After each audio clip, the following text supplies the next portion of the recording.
Mon oncle Lazare m'a souri par-dessus sa coupe de champagne en cristal. Autour de nous, le jardin du château loué bourdonnait de conversations polies, mais ses yeux brillaient d'une lueur malicieuse que je n'avais pas vue depuis des années. D'une voix de baryton qui a coupé net le brouhaha ambiant, il a lancé « Alors Léocadie, comment se passe la vie dans ce manoir historique à 2,5 millions d'euros que tu as payé cash ?» Ma sœur, Mélusine, s'est figée au milieu d'une phrase où elle se vantait de son bronzage. Mes parents, Baudouin et Hermine, ont échangé des regards de pure terreur panique. Ma mère, d'ordinaire si maîtresse d'elle-même, a bégayé, la voix tremblante. « Quel manoir ? De quoi parles-tu, Lazare ?» J'ai porté mon verre de vin à mes lèvres, savourant le liquide pourpre et le silence soudain qui s'était abattu sur l'assemblée. J'ai pris une longue inspiration avant de répondre, sentant le poids de 34 années de négligence s'apprêter à quitter mes épaules. C'était le moment. Le moment où tout allait basculer. Mais pour que vous compreniez la délicieuse cruauté de cet instant, il faut que je rembobine un peu le film. Il faut que vous voyiez ce que j'ai vu en arrivant ici, 4 heures plus tôt. Tout a commencé par une invitation que je redoutais. Le 70e anniversaire de ma grand-mère paternelle. Le lieu choisi par mes parents était un château dans la vallée de la Loire, loué à prix d'or pour le week-end. C'était typique d'eux, choisir un endroit qui hurlait richesse et prestige, même si je savais pertinemment qu'ils vivaient au-dessus de leurs moyens depuis une décennie. Je suis arrivée vers midi. J'avais garé ma voiture, une Volvo XC90 robuste et sécurisante, loin de l'entrée principale, cachée derrière une haie de tuyas. Pourquoi ? Parce que je ne voulais pas subir les commentaires habituels de ma mère sur le fait que ma voiture manquait de féminité ou de classe. Pour eux, la réussite se mesurait à la marque du véhicule, pas à la solidité du moteur. J'ai marché sur le gravier crissant de l'allée, mes talons claquant avec un rythme régulier, comme le compte à rebours d'une bombe à retardement. L'air était lourd, saturé de parfums floraux et de cette humidité typique des après-midi d'été orageux. Devant le perron, mes parents s'agitaient comme des metteurs en scène sur un plateau de tournage. Baudouin, mon père, engoncé dans un costume en lin beige qui tirait un peu trop sur les boutons de sa chemise, hurlait des instructions à un traiteur visiblement épuisé. Non, non. Les pivoines doivent être tournées vers le soleil. Je ne paie pas une fortune pour que mes invités regardent des fleurs fanées, criait-il. À côté de lui, ma mère, Hermine, était une vision de perfection glaciale. Sa robe en soie bleu nuit était impeccable, ses cheveux relevés en un chignon strict. Elle vérifiait son reflet dans la vitre d'une porte-fenêtre, ajustant un collier de perles que je soupçonnais être faux, ou du moins, pas aussi ancien qu'elle le prétendait. Je me suis approchée, sentant ce nœud familier se former dans mon estomac. Ce mélange d'anxiété et de résignation que ressentent tous les enfants invisibles lorsqu'ils retournent dans le giron familial. « Bonjour, maman. »« Bonjour, papa », dis-je en essayant de mettre de la chaleur dans ma voix. Hermine a tourné la tête, son regard me scannant de haut en bas comme un laser de douane à l'aéroport. Elle s'est arrêtée sur mon tailleur-pantalon en tracite. « Oh, Léocadie. Tu es là », a-t-elle dit, le ton aussi plat que si elle constatait qu'il allait pleuvoir. Tu aurais pu faire un effort vestimentaire. C'est une fête, pas une réunion de conseil d'administration. Tu ressembles à une notaire de province. C'est un tailleur de créateur, maman. Et je viens directement du travail, répondis-je calmement. Toujours le travail, grommela mon père sans même me regarder, trop occupé à repositionner une chaise de 2 mm vers la gauche. Si tu consacrais autant d'énergie à ta famille qu'à tes dossiers poussiéreux, peut-être que tu serais plus épanoui. J'ai serré les dents. J'ai failli répondre. J'ai failli dire que mes dossiers poussiéreux de directrice de la conformité dans une multinationale payaient probablement cette fête, indirectement, via les prêts qu'ils ne me remboursaient jamais. Mais je me suis tue. J'avais un secret bien plus grand à protéger. Alors que je me dirigeais vers le buffet pour me servir un verre d'eau, j'ai entendu la sonnerie du téléphone de mon père, posé sur une table en fer forgé. L'écran s'est allumé, affichant une notification bancaire brutale. Banque Populaire. Votre paiement de 450 € a été refusé. Solde insuffisant. Veuillez approvisionner votre compte avant 18 h. J'ai levé les yeux vers mon père. Il riait fort avec un cousin éloigné, un verre de champagne à la main, jouant au châtelain Prosper. Le contraste entre la notification rouge vif sur l'écran et son rire gras m'a donné la nausée. Ils étaient au bord du gouffre, mais ils continuaient de danser. Avant que nous ne plongions plus profondément dans ce désastre familial, j'aimerais savoir d'où vous écoutez cette histoire.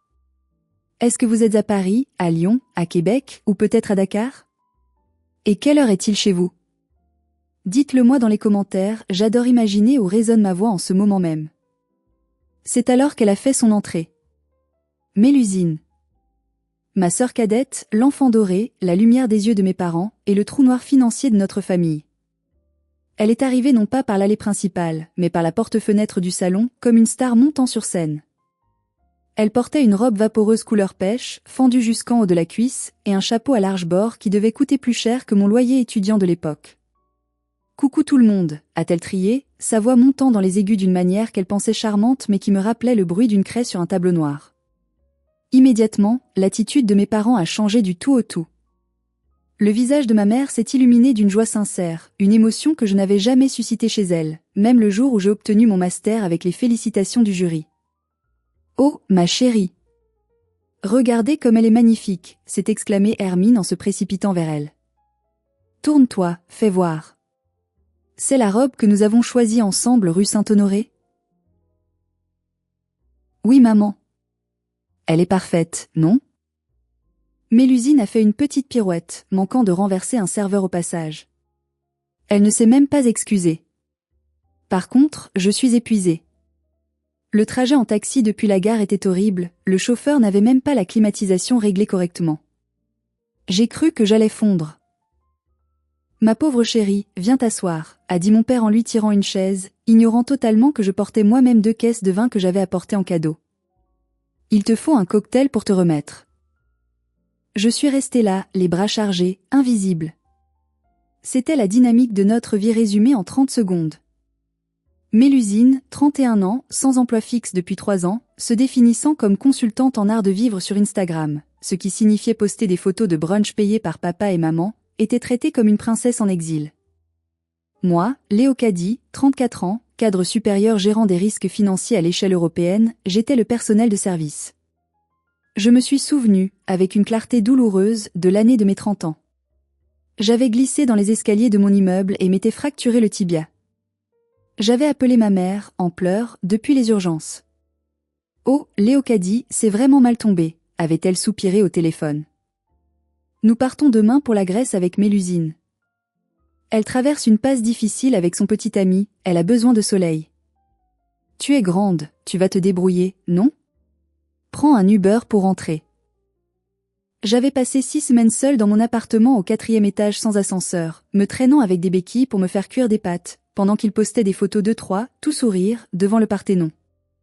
La légende de la photo disait « Moment précieux en famille. Rien n'est plus important que d'être ensemble. » J'avais liké la photo, pathétique que j'étais, espérant qu'il remarquerait mon existence. Il ne l'avait pas fait. Léocadie. La voix stridente de Mélusine m'a tiré de mes souvenirs amers. Oui. Elle me tendait son iPhone dernier cri avec une coque à paillettes. Tu peux me prendre en photo devant les rosiers? La lumière est parfaite là. Mais fais attention à l'angle, je ne veux pas qu'on voie mon mauvais profil. Et prends plusieurs, en mode rafale. J'ai posé les caisses de vin. J'ai pris le téléphone. J'ai obéi. Comme toujours. Plus bas, Léocadie. Baisse-toi. Tu me coupes les jambes, criait-elle tout en prenant des poses étudiées, la main dans les cheveux, la bouche en cœur. Ma mère s'est approchée, un verre de champagne à la main, et a regardé par-dessus mon épaule. Essaie de faire un effort, Léocadie. Ta sœur a besoin de contenu de qualité pour ses partenariats. C'est son travail, tu dois respecter ça. Son travail. J'ai failli rire.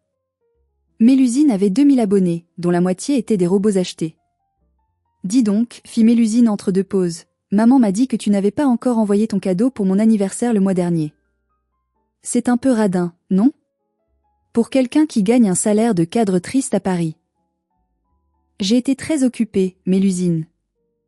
Et je t'ai envoyé une carte cadeau, dis-je calmement, encadrant son visage poudré à l'excès. Une carte cadeau de 100 € chez Sephora? Sérieusement? Elle a levé les yeux au ciel. Ça couvre à peine une crème de nuit. Maman et papa, eux, m'ont offert le voyage à Saint-Barth. Elle a lâché ça comme une bombe. Saint-Barthélemy. L'île des milliardaires. Saint-Barth, répétai-je, baissant le téléphone. C'est un sacré budget. C'est nécessaire, intervint mon père, surgissant derrière nous. Mélusine a besoin de se retrouver. Elle a beaucoup souffert cette année. Et puis, on ne vit qu'une fois. C'est notre cadeau pour ses 31 ans, un peu en retard. Je repensais à la notification de rejet bancaire de 450 €. Ils n'avaient pas de quoi payer le traiteur, mais ils envoyaient Mélusine à Saint-Barth pour 15 ou 20 000 €. La folie était totale. C'était une fuite en avant, une course vers l'abîme financée par des crédits à la consommation et des mensonges. Et moi, j'étais là, avec mon secret pesant lourd dans ma poche. La clé en fer forgé de mon manoir. Si seulement il savait. Le dîner a été servi dans la grande salle de bal du château. Des lustres en cristal pendaient du plafond, jetant une lumière dorée sur l'argenterie louée. Tout était fait pour impressionner, les nappes en damassé blanc, les arrangements floraux excessifs, et le menu imprimé sur du papier vélin avec une calligraphie dorée. On m'avait placé au bout de la table, près de la porte de la cuisine. C'était une place stratégique, selon ma mère, pour aider les serveurs si besoin. Mélusine, bien sûr, trônait au centre, face à mes parents, entourée de mes oncles et tantes. Le repas a commencé par un foie gras poêlé. D'emblée, les conversations ont tourné autour de Mélusine. C'était inévitable. Elle avait ce don d'aspirer tout l'oxygène d'une pièce. Alors Mélusine, raconte-nous tes projets, a demandé ma tante Bertille, une femme douce mais un peu naïve qui croyait tout ce que ma mère lui racontait. Mélusine a posé sa fourchette avec théâtralité. Eh bien, tante Bertille, je suis en train de développer ma propre marque de maillots de bain éthique. Je vais profiter de mon voyage à Saint-Barth pour faire du repérage et shooter la campagne de lancement. C'est très excitant. C'est merveilleux, s'est exclamée ma mère. Elle a un tel sens des affaires, n'est-ce pas Baudouin? Absolument, a renchéri mon père, la bouche pleine. Une vraie entrepreneuse. Je savais pertinemment que développer sa marque signifiait qu'elle avait dessiné 3 croquis sur une serviette en papier et qu'elle attendait que papa finance la production. Et toi, Léocadie, a soudainement demandé tante Bertille, se tournant vers moi avec pitié. Toujours dans les chiffres? Avant que je puisse ouvrir la bouche, ma mère a répondu pour moi, d'un ton dismissif, en agitant la main comme pour chasser une mouche. Oh, ne l'ennuie pas avec ça, Bertille. Léocadie fait de la conformité bancaire. C'est d'un ennui mortel. Elle passe ses journées à vérifier que des formulaires sont bien remplis dans des sous-sols sans fenêtres. Personne ne comprend ce qu'elle fait, même pas elle, je parie. Un rire léger a parcouru la table. J'ai senti la chaleur monter à mes joues. Non pas de honte, mais de colère. En fait, maman, ai-je dit, ma voix un peu plus forte que d'habitude, je viens d'être promue directrice régionale. Je gère une équipe de 40 personnes et je supervise la lutte contre le blanchiment d'argent pour toute l'Europe de l'Ouest. C'est assez stimulant. Il y a eu un silence de 2 secondes. Ah, a dit mon père, sans intérêt. C'est bien. Dis, tu as vu les boucles d'oreilles de ta sœur? Ce sont des vrais saphirs. Un petit plaisir qu'on s'est fait pour elle. Ça fait ressortir ses yeux, tu ne trouves pas? C'était une gifle. Une gifle verbale, nette et précise. Mon accomplissement professionnel, le résultat de nuits blanches et d'années d'études acharnées, balayé en une phrase pour parler des bijoux de ma sœur. Je me suis tue. J'ai regardé mon assiette. J'ai coupé un morceau de pain avec une violence contenue. C'était leur technique favorite, les micro-agressions. Ces petites piques constantes qui, prises isolément, semblent inoffensives, mais qui, accumulées sur 30 ans, vous écorchent l'âme jusqu'au sang. Ils ne me frappaient pas, ils m'effaçaient. C'est à ce moment précis que la porte s'est ouverte. Mon oncle Lazare est entré. Lazare était le frère cadet de mon père, mais il ne pouvait pas être plus différent. Là où mon père était vaniteux et anxieux, Lazare était calme et solide comme un roc. Il avait fait fortune dans l'immobilier dans le sud de la France, mais il n'en parlait jamais. Il portait un costume bleu nuit parfaitement coupé et des mocassins en cuir souple qui murmuraient qualité sans crier « Regardez-moi ». Il a salué l'assemblée d'un signe de tête, a embrassé ma grand-mère, puis son regard a balayé la table. Il a vu Mélusine au centre, rayonnante et bruyante. Il a vu mes parents, obséquieux. Et il m'a vu, moi, relégué au bout de la table, près des cuisines, dans mon tailleur sombre. Il n'a rien dit. Il a simplement marché jusqu'à moi, a tiré la chaise vide à ma droite et s'est assis. « Bonsoir, Léocadie », a-t-il dit doucement, ignorant les protestations de ma mère qui voulait l'installer à la place d'honneur. « Tu as l'air en forme. Il y a quelque chose de différent chez toi. »« Bonsoir, oncle Lazare », ai-je murmuré. « Je ne crois pas. Je suis juste fatigué. » Il m'a regardé intensément, ses yeux plissés scrutant mon visage. « Non. Ce n'est pas de la fatigue. C'est de la détermination. Je connais ce regard. C'est le regard de quelqu'un qui a un plan. » Mon cœur a raté un battement. Il savait.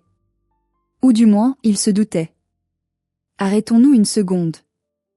Si vous étiez à ma place, assise au bout de cette table, humiliée devant toute votre famille alors que vous avez réussi brillamment votre vie, qu'auriez-vous fait? Auriez-vous explosé de colère? Auriez-vous quitté la table en pleurant? Ou auriez-vous attendu, comme moi, le moment parfait pour frapper? Dites-moi votre stratégie dans les commentaires. Le repas avançait. Le vin coulait à flot, un Bordeaux assez médiocre que mon père faisait passer pour un grand cru en cachant l'étiquette avec une serviette. Mélusine était maintenant lancée dans une tirade sur les exigences qu'elle avait pour son hôtel à Saint-Barth. « Il faut absolument qu'il y ait une piscine à débordement privé », expliquait-elle en gesticulant avec sa coupe de champagne. « Sinon, comment je peux faire mes photos au lever du soleil sans qu'il y ait des touristes allemands en arrière-plan? C'est une question de standing. » « Maman, tu as bien vérifié qu'il y avait un majordome dédié, n'est-ce pas? » « Bien sûr, ma puce, » répondit Hermine avec un sourire mielleux. Papa a pris la suite lagon. C'est le top du top. Je sentais la bile monter dans ma gorge. Je savais que mon père venait de se voir refuser un paiement de 450 €. Comment comptait-il payer cette suite? En hypothéquant la maison de grand-mère? En vendant un rein? Soudain, oncle Lazare a posé son verre sur la table avec un claquement sec. Le son a résonné, coupant net le monologue de Mélusine. Il s'est raclé la gorge. C'est fascinant, Mélusine. Vraiment. Mais en parlant d'immobilier et de standing. Il s'est tourné lentement vers moi. Toute la table a suivi son regard. Je me suis senti comme un insecte sous un microscope, mais étrangement, je n'avais pas peur. J'étais prête. J'ai passé pas mal de temps en Normandie ces derniers mois pour un projet de golf, a continué Lazare, sa voix posée, articulant chaque syllabe. Et j'ai eu accès au registre foncier du département de l'Orne. J'ai vu passer une transaction très intéressante au printemps dernier. Mon père a froncé les sourcils. De quoi tu parles, Lazare? On s'en fiche de tes terrains de golf. Lazare l'a ignoré. Il me souriait. Le manoir de Valois. Une propriété classée monument historique. 17e siècle, n'est-ce pas? Toiture en ardoise d'Angers, parquet Versailles d'origine, 3 hectares de parc arboré, une roseraie ancienne. Une merveille architecturale. Mélusine a pouffé de rire. Et alors? C'est quoi le rapport avec nous? Lazare a planté ses yeux dans les miens. Le rapport, c'est le nom de l'acquéreur. Mademoiselle Léocadie de la Croix. Et le prix de vente? 2,5 millions d'euros. Payé comptant. Sans crédit bancaire. Le silence qui a suivi n'était pas simplement une absence de bruit. C'était un vide physique, comme si tout l'air avait été aspiré hors de la pièce. On aurait pu entendre une mouche voler à 3 kilomètres de là. Mélusine, qui portait sa coupe à ses lèvres, s'est figée. Sa main tremblait légèrement, faisant onduler le champagne. Son sourire s'est effacé lentement, remplacé par une expression de confusion totale, comme un ordinateur qui buguait. Ma mère a lâché sa fourchette. Elle est tombée sur son assiette en porcelaine avec un bruit de carillon brisé. Cling. Quoi? A-t-elle soufflé. Le mot est sorti comme un petit sifflement. Mon père a cligné des yeux, une fois, 2 fois. Il avait l'air d'avoir reçu un coup de poing dans l'estomac. Lazare a repris sa coupe, satisfait de son effet. Alors, Léocadie? Tu ne nous as pas dit que tu étais devenue châtelaine. Comment se passe la rénovation? J'ai entendu dire que tu avais engagé les meilleurs artisans compagnons du devoir de la région. J'ai pris une gorgée de mon vin. Il avait soudain un goût exquis. J'ai posé le verre, essuyé le coin de ma bouche avec ma serviette et j'ai levé les yeux vers mes parents. Ça avance très bien, oncle Lazare, merci de demander. La charpente est terminée et nous sommes en train de restaurer les boiseries de la bibliothèque. C'est beaucoup de travail, mais voir ce patrimoine revivre, c'est indescriptible. Tu as acheté un château? La voix de ma mère est montée d'une octave. Elle était stridente, au bord de l'hystérie. C'est une blague? C'est une de tes blagues pas drôles pour te rendre intéressante? Ce n'est pas un château, maman, c'est un manoir, corrigeai-je doucement. Et non, ce n'est pas une blague. J'ai signé l'acte définitif le 22 avril dernier chez Maître Dupont. Le visage de mon père est passé du rouge au blanc cireux. Il regardait sa fille ratée, celle qui faisait des papiers ennuyeux, et il essayait de comprendre comment elle pouvait posséder quelque chose qui valait 5 fois plus que tout ce qu'il avait jamais possédé. Le choc était total. L'apocalypse familiale venait de commencer.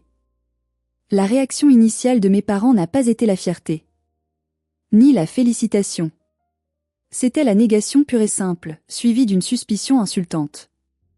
C'est le mécanisme de défense classique des narcissiques. Si cela ne cadre pas avec leur récit, cela ne peut pas être vrai. Ou alors, c'est sale. Mon père a été le premier à retrouver la parole. Il a ri, un rire nerveux, saccadé, qui sonnait faux. Mais c'est ridicule, a-t-il aboyé en tapant du poing sur la table. 2,5 millions? Tu te fiches de nous? Tu vis dans un studio miteux dans le 11e arrondissement. Je le sais, j'y suis allé j'y suis allé un jour. Tu n'es jamais venu dans mon appartement du 11e, papa, dis-je froidement. Et j'ai rendu les clés de cet appartement il y a 8 mois. Je vis en Normandie maintenant. Je ne fais les allers-retours à Paris que 2 jours par semaine pour les réunions de direction. Je dors à l'hôtel Crillon quand je suis en ville, aux frais de la société. L'hôtel Crillon. Mélusine a écarquillé les yeux. Mais c'est un palace. Menteuse, a crié ma mère. Elle s'est levée, faisant vaciller sa chaise. Tu es une menteuse pathologique, Léocadie. Tu as toujours été jalouse de ta sœur, jalouse de sa beauté, de son succès. Alors tu inventes cette histoire délirante pour gâcher sa fête. Tu veux attirer l'attention sur toi, comme toujours. L'ironie de cette phrase m'a presque fait sourire. Moi, chercher l'attention? Alors que j'avais passé ma vie à essayer de me faire toute petite pour ne pas les déranger? Et l'argent? A continué ma mère, ses yeux lançant des éclairs. Même si c'était vrai, où aurais-tu trouvé une telle somme? Tu es salarié. Une simple employée de banque. Tu ne vas pas me faire croire qu'on paie des millions pour remplir des formulaires. Elle s'est tournée vers l'Assemblée, cherchant des alliés. Elle a dû faire quelque chose d'illégal. C'est sûr. Baudouin, tu te souviens de ce cousin qui a fini en prison pour détournement de fonds? Léocadie, est-ce que tu blanchis de l'argent? Est-ce que tu es mêlé à la drogue? Dis la vérité. On ne veut pas de scandale dans cette famille. Les murmures ont commencé à parcourir la table. Des oncles et tantes me regardaient avec suspicion. C'était incroyable. Au lieu de penser que j'avais réussi, leur première conclusion était que j'étais une criminelle. Ou alors, a interjecté Mélusine avec un petit sourire vicieux, peut-être qu'elle a trouvé un sugar daddy? Un vieux riche sénile qu'elle a manipulé? Parce que, soyons honnêtes, ce n'est pas avec son physique qu'elle a séduit un prince charmant. Cela a été la goutte d'eau. Pas pour moi, j'étais immunisée contre le venin de Mélusine, mais pour oncle Lazare. Il s'est levé lentement. Il n'a pas crié. Il n'en avait pas besoin. Sa présence imposante a suffi à faire taire tout le monde. Ça suffit, a-t-il dit. Sa voix était basse, mais elle vibrait de colère contenue. Hermine, Baudouin, vous êtes pathétique. Vous avez une fille brillante, intègre, travailleuse, et vous la traitez comme une délinquante parce que vous êtes incapable d'admettre que vous l'avez sous-estimée. Il a sorti son iPad de sa sacoche en cuir posé au pied de sa chaise. Vous voulez la vérité? Vous voulez voir ce que Léocadie a construit pendant que vous étiez occupé à acheter des followers pour le compte Instagram de Mélusine? Regardez. Il a déverrouillé l'écran, ouvert la galerie photo, et a posé la tablette au centre de la table, la faisant glisser vers mes parents. Sur l'écran haute résolution de l'iPad, la vérité s'étalait en 4K. C'était une vue aérienne prise par un drone. Le manoir de Valois se dressait au milieu d'un écrin de verdure, majestueux et serein. La pierre de taille blanche brillait sous le soleil de Normandie. Les toits en ardoise, récemment refaits à neuf, avaient cet éclat sombre et noble des demeures historiques. On voyait parfaitement la cour d'honneur pavée, la fontaine centrale en train de jeter de l'eau cristalline, et les deux ailes symétriques qui encadraient le corps de logis principal. Lazare a fait défiler les photos d'un doigt expert. « Voici l'intérieur », a-t-il commenté. Une photo du grand salon. 5 mètres de hauteur sous plafond. Une cheminée monumentale en pierre sculptée où brûlait un feu de bois. Des canapés en lin blanc, des tapis persans anciens, et une bibliothèque murale remplie de livres reliquaires. C'était le comble du chic, luxueux mais intemporel, sans aucune trace de mauvais goût ou de bling-bling. C'était tout le contraire du style de Mélusine. Et voici la roseraie, continua Lazare. Une explosion de couleurs. Des centaines de rosiers anciens que j'avais passé mes week-ends à tailler et soigner. Au fond, une orangerie en verre et fer forgé que j'avais transformée en bureau d'été. Et garée devant, discrète mais indéniable, une Porsche 911 Targa Vintage, restaurée, couleur vert anglais. Mes parents regardaient l'écran comme s'ils voyaient un fantôme. Leur visage était décomposé. Ils ne pouvaient plus nier. La preuve était là, tangible, irréfutable. Ce n'était pas un mensonge. C'était un empire. Mélusine s'est penchée, a zoomé frénétiquement sur l'écran. Mais, c'est immense, a-t-elle chuchoté, sa voix étranglée par la jalousie pure. Il y a combien de chambres ? 8 chambres principales, 4 salles de bain, 2 salons, une bibliothèque, une salle de musique et une maison de gardien, répondit Lazare à ma place. C'est plus beau que le château qu'on a loué pour aujourd'hui, a laissé échapper tante Bertille, les yeux écarquillés. Léocadie, c'est incroyable. Tu as un goût exquis. Ma mère a relevé la tête lentement. Ses yeux étaient humides. Pendant une fraction de seconde, j'ai cru voir du regret. J'ai cru qu'elle allait dire « Je suis fière de toi ». Mais non. C'était Hermine. Elle m'a regardée avec une expression de trahison absolue, comme si je l'avais poignardée dans le dos. « Pourquoi ?» a-t-elle demandé, la voix tremblante de rage contenue. « Pourquoi tu ne nous as rien dit ? Pourquoi tu nous as caché ça ? Tu as laissé ta famille dans l'ignorance pendant que tu vivais comme une reine. C'est d'une cruauté. Comment as-tu pu nous faire ça ? Oui, a renchéri mon père, s'accrochant à cette bouée de sauvetage moral. C'est un manque de respect total. Nous sommes tes parents. Nous avons le droit de savoir. Tu as agi en sournoise, en hypocrite. J'ai posé mes couverts. Le cliquetis a semblé résonner comme un coup de gong. Je ne vous ai rien caché, dis-je calmement. Je vous l'ai dit. Menteuse, a craché Mélusine. On ne l'aurait jamais oublié. Vraiment ? J'ai sorti mon téléphone de ma poche. J'ai ouvert l'application WhatsApp. J'ai cherché le groupe nommé Famille Heureuse, un nom ironique choisi par ma mère. J'ai scrollé jusqu'au mois d'avril. Oncle Lazare, peux-tu connecter mon téléphone à la télévision du salon ? Je pense que tout le monde a besoin de voir ça. Lazare a souri. Il a pris mon téléphone, a activé le partage d'écran avec le grand téléviseur intelligent accroché au mur derrière nous, qui servait habituellement à diffuser des diaporamas de photos de Mélusine. L'écran noir s'est allumé. La conversation WhatsApp est apparue en géant, lisible par les 30 invités présents. Sur l'écran géant, la preuve de leur indifférence s'affichait en lettres noires sur fond blanc, datée du 15 avril à 14h30. Moi, Léocadie, photo de moi tenant un gros trousseau de clés en fer forgé devant une porte en chêne massif moi. Grande nouvelle. Je viens de signer l'acte final. Je suis officiellement propriétaire du manoir de Valois en Normandie. 350 mètres carrés habitables à rénover, mon rêve se réalise. Je suis tellement émue. J'aimerais beaucoup que vous veniez voir ça bientôt. Le silence dans la salle était assourdissant. Tout le monde lisait le message. C'était clair. C'était explicite. J'avais partagé la plus grande nouvelle de ma vie. Puis, on a vu les réponses. Maman, un simple pouce levé, envoyé 4 heures plus tard. Papa, vu, il avait ouvert le message mais n'avait rien répondu. Et le coup de grâce, envoyé par Mélusine 2 minutes après le pouce de ma mère. Mélusine, photo de sa main avec une manucure rose fluo. Mélusine, regardez mes nouveaux ongles. C'est la couleur Sunset Bora Bora. Trop hâte d'être en vacances. Maman, tu peux me virer 50 €? J'ai oublié ma carte. Et juste après, maman, magnifique ma chérie. C'est fait pour le virement. Bisous. J'ai regardé mes parents.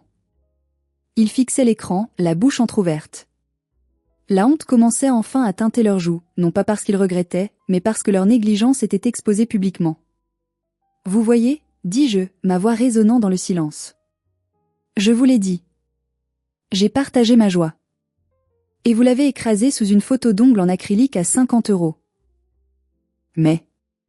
Ma mère a essayé de balbutier, j'étais occupée ce jour-là. J'ai mis un pouce. C'est une validation. Un pouce, maman? J'ai ri, un rire sans joie. Pour l'achat d'un monument historique?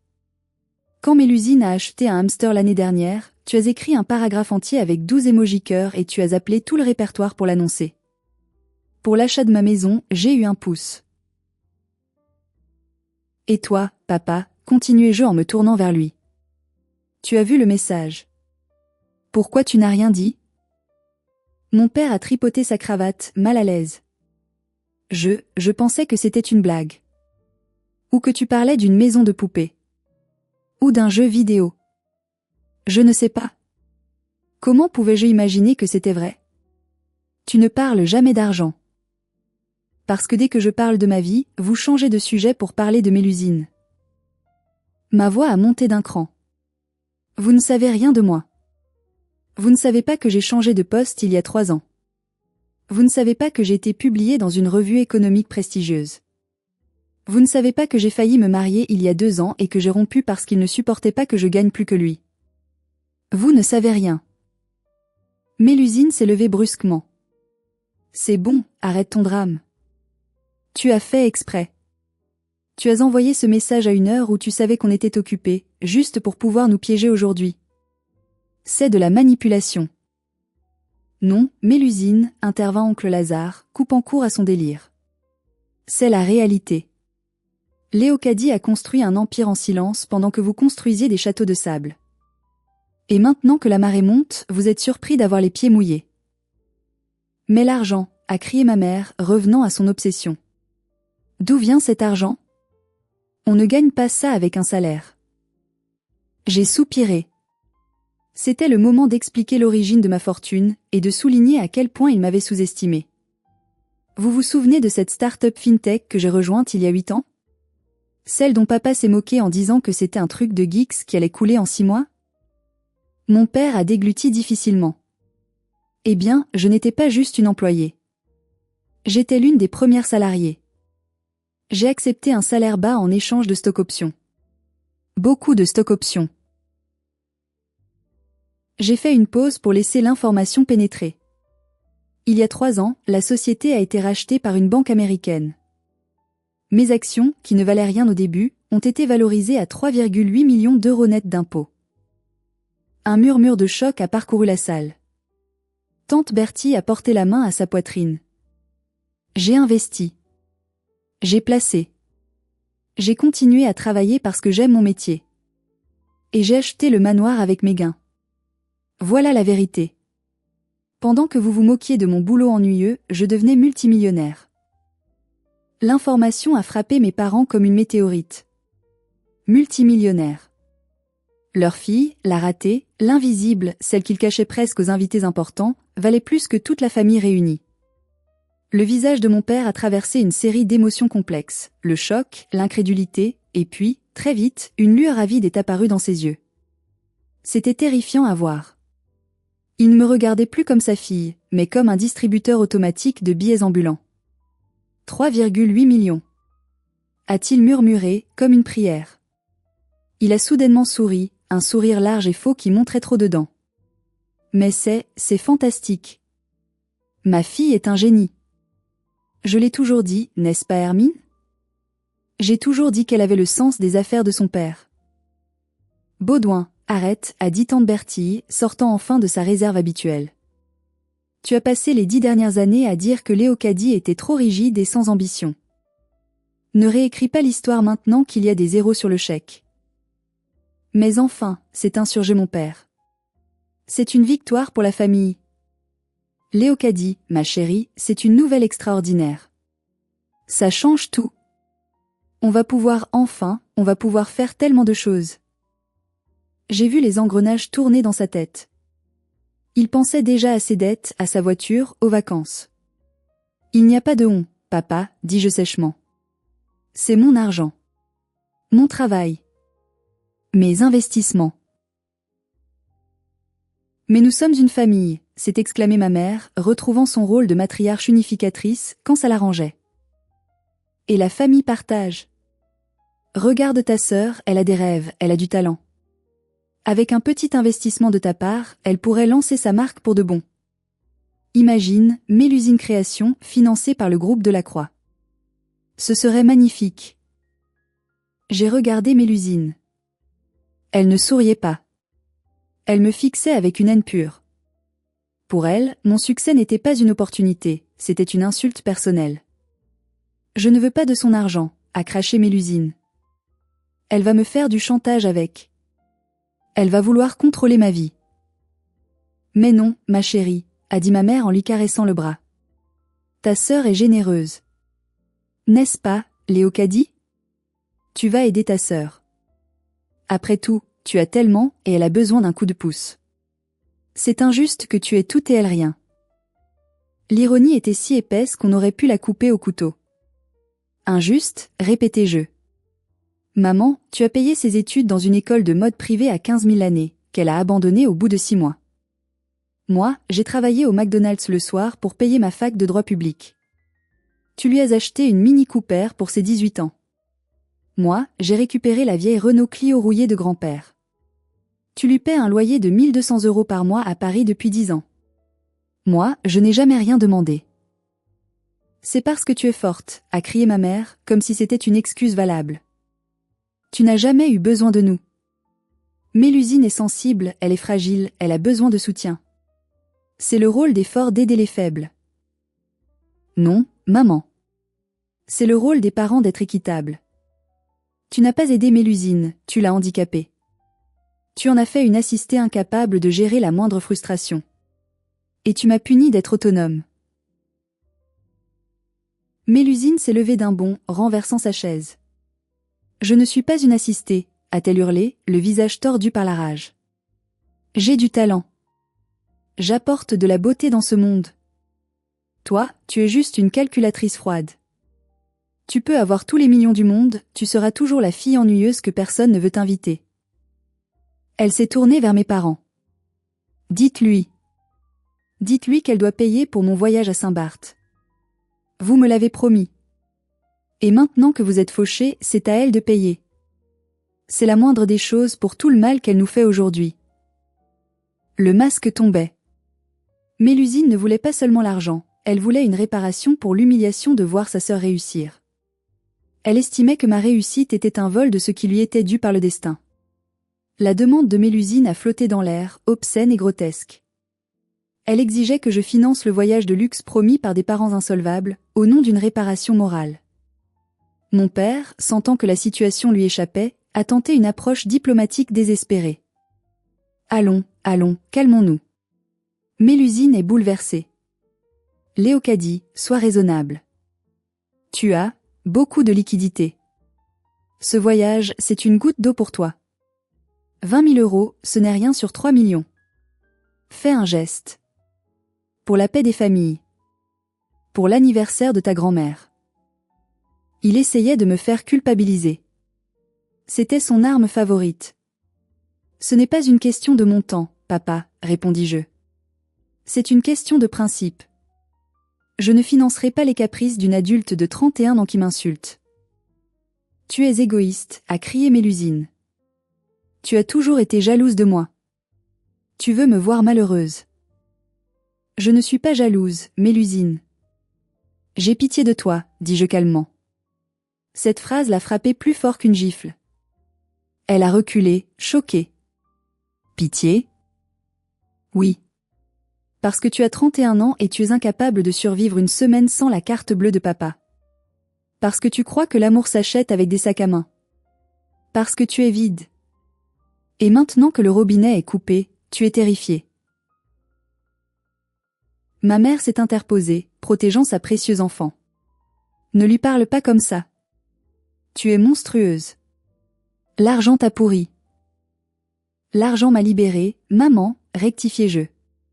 Il m'a donné le pouvoir de dire non. Et c'est ce que je fais. Non. Pas un centime.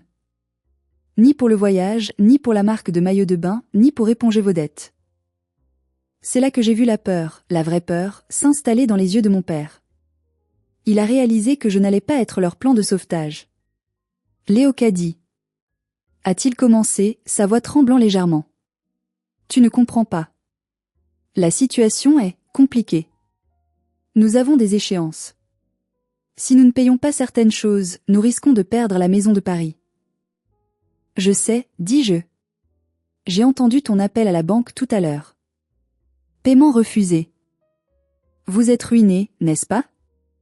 À force de vouloir jouer aux riches pour épater la galerie et gâter Mélusine, vous avez tout flambé. C'est temporaire, a menti mon père. C'est juste un problème de trésorerie. Non, Baudouin, ce n'est pas temporaire, intervint oncle Lazare. J'ai vu tes comptes aussi. Tu es surendetté à 150%. Tu es fini.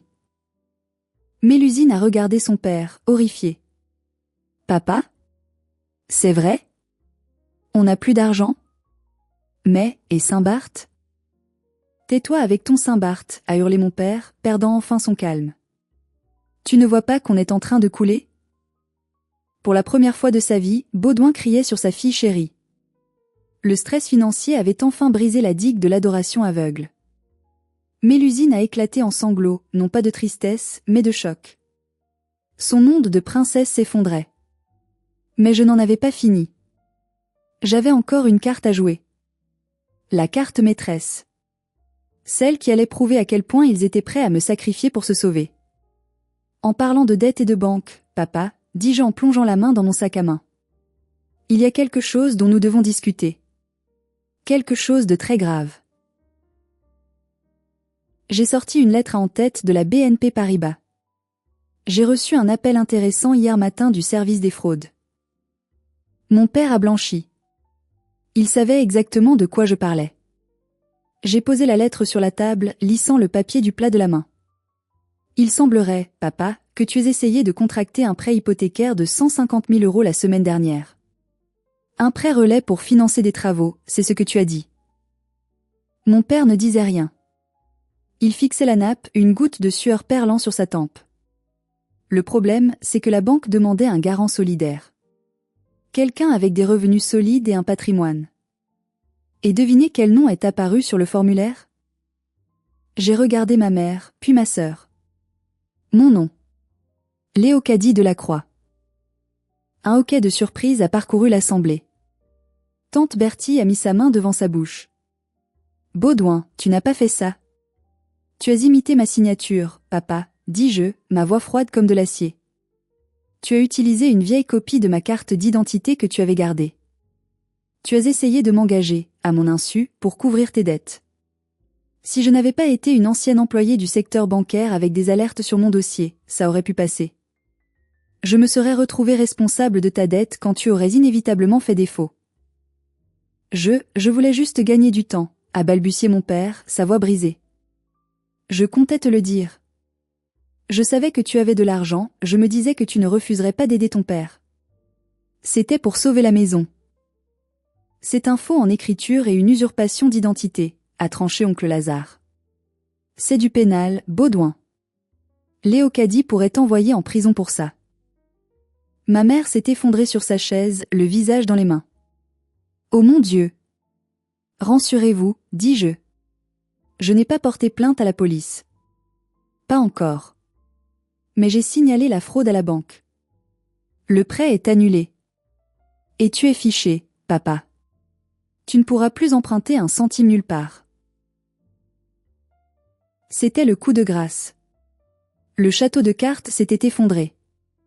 Plus de crédit, plus de mensonges, plus de voyages à Saint-Barth, plus de fausses richesses. Ils étaient nus devant tout le monde. Mélusine a regardé son père avec dégoût. Tu as essayé de voler Léocadie?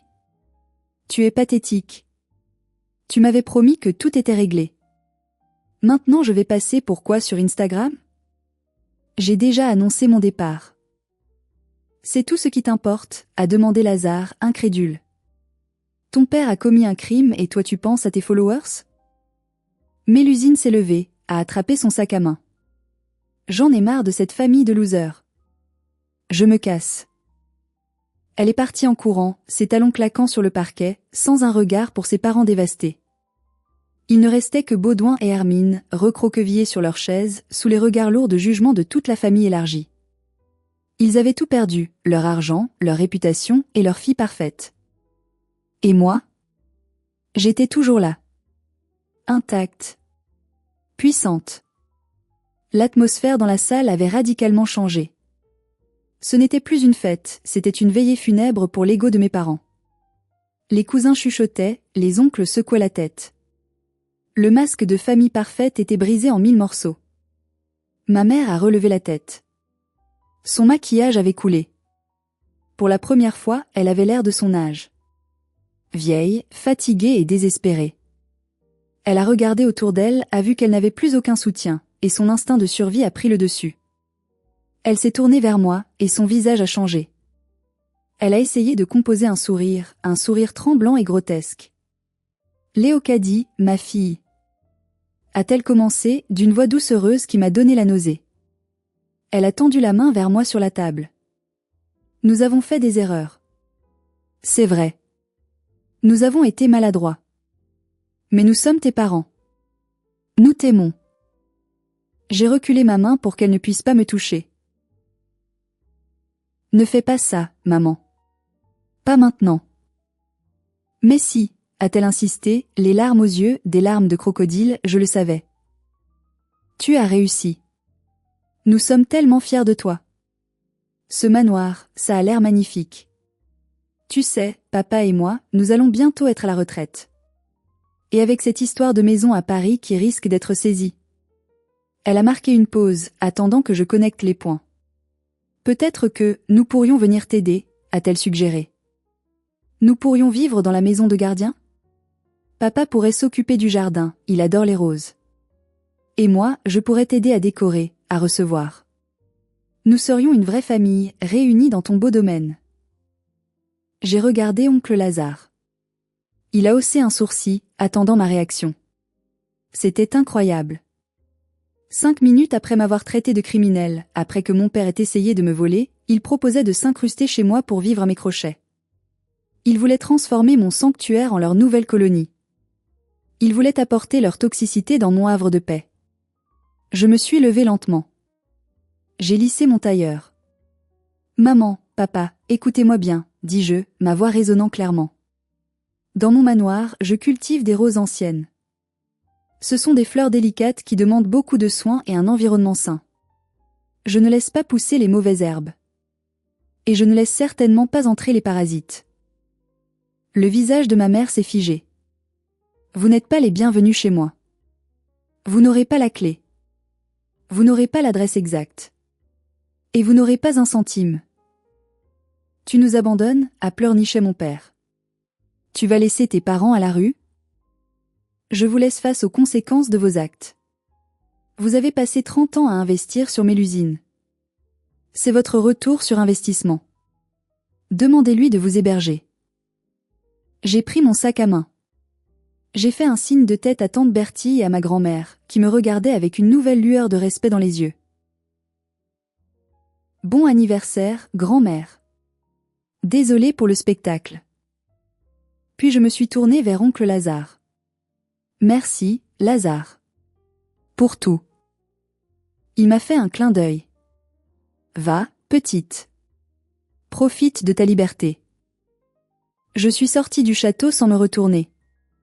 L'air extérieur m'a semblé plus frais, plus pur. L'orage avait éclaté pendant le dîner et la pluie avait lavé la poussière, laissant une odeur de terre mouillée et de renouveau. J'ai marché jusqu'à ma Volvo. J'ai jeté les caisses de vin que je n'avais pas offertes dans le coffre. Je n'allais pas gaspiller du bon vin pour eux. En démarrant le moteur, j'ai vu par le rétroviseur Mélusine assise sur les marches du perron, sous la pluie, son chapeau hors de prix trempé et affaissé, pleurant sur son téléphone. Probablement en train d'inventer une histoire de victime pour ses abonnés. Pour la première fois, je n'ai ressenti ni colère, ni jalousie, ni même pitié. Juste de l'indifférence. Elle était devenue un étranger.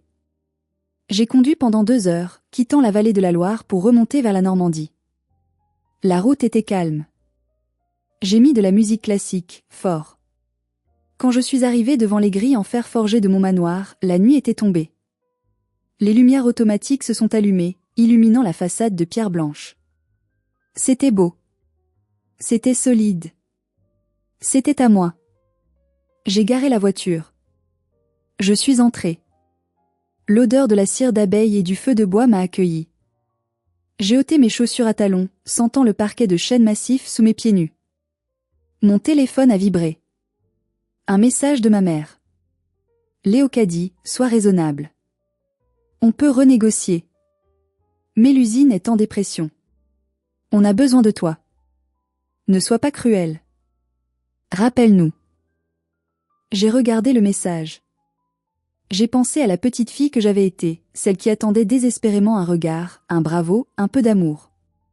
Cette petite fille n'existait plus. Elle était morte dans cet escalier le jour où elle s'était cassé la jambe seule.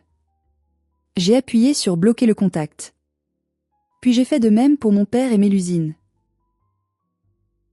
J'ai posé le téléphone sur la console de l'entrée. Je suis allé dans la cuisine, je me suis servi un verre de ce vin que j'avais ramené, et je suis sorti sur la terrasse arrière. Devant moi, la roseraie dormait sous le clair de lune. Le silence était absolu.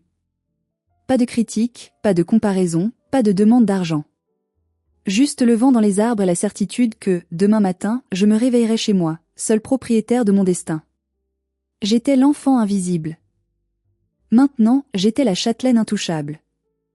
Et la vue depuis le sommet était magnifique. Voilà, c'est mon histoire. Cela fait maintenant 3 semaines que je les ai bloqués. J'ai appris par tante Bertie qu'ils sont en train de vendre leur maison pour payer les dettes et qu'ils vont devoir louer un petit appartement en banlieue. Certains cousins disent que je suis trop dure, que je devrais racheter leur maison pour les aider à garder la face. Selon vous, devrais-je leur tendre la main une dernière fois, ou les laisser apprendre la leçon jusqu'au bout? Dites-le moi dans les commentaires, likez cette vidéo si vous aimez la justice, et abonnez-vous pour ne pas rater la mise à jour si jamais ils osent débarquer devant mes grilles. À bientôt.